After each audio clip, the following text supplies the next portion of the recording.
Right now I would love to show you how to single crochet in the front loops only to get this beautiful design with these horizontal lines.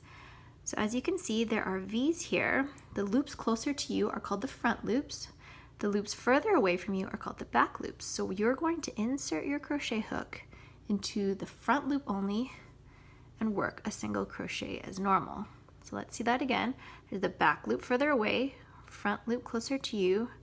Insert your hook into the front loop only and work a single crochet as normal. So as you are working these single crochets in the front loop only, you are leaving these back loops untouched. So this is what is creating this beautiful design with these horizontal bars. So you're going to do that all throughout this garment design. I've completed my sleeve. This is the right side because the V's are visible here. And I'm gonna fold this in half so that the wrong sides are facing outwards, because I find that the seam is a lot cleaner when I fold it inside out later.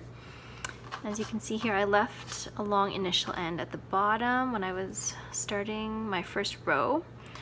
And you can use stitch markers to kind of hold this in place, but all I'm gonna do now is whip stitch along here. So I'm going to insert my bent tip tapestry needle across into the other side. Sometimes it's a little tricky at the beginning when you have such a long initial end. Okay, next I'm going to try to line up the stitches. You can kind of see there are these bumps here, bumps here. I'm going to try to line these up. And I generally, instead of inserting it here where you can see there's a big gap, I try to get a better grip on a stitch. So for example, maybe here and here, so that you don't have these loose loops, kind of gaps in the seam. Next, I'm gonna go into here, and this looks like it's a similar spot across. So you try to find the symmetry and line up each side. Okay. Next, I'm gonna try to go into here and here. I know some people don't enjoy seaming, but I actually think it's pretty fun because I like seeing my piece come together. Okay, so this is called the whip stitch, where you're just inserting your needle from one side to the next. So here's the bump here, another bump here.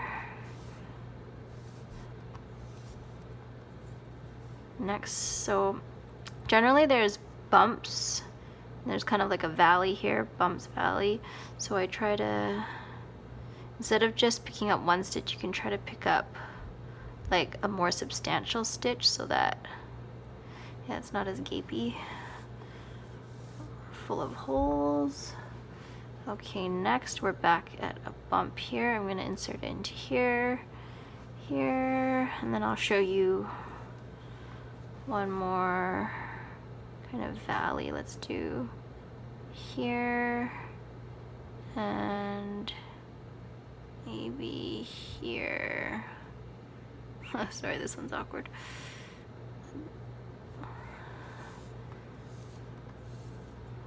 Like that.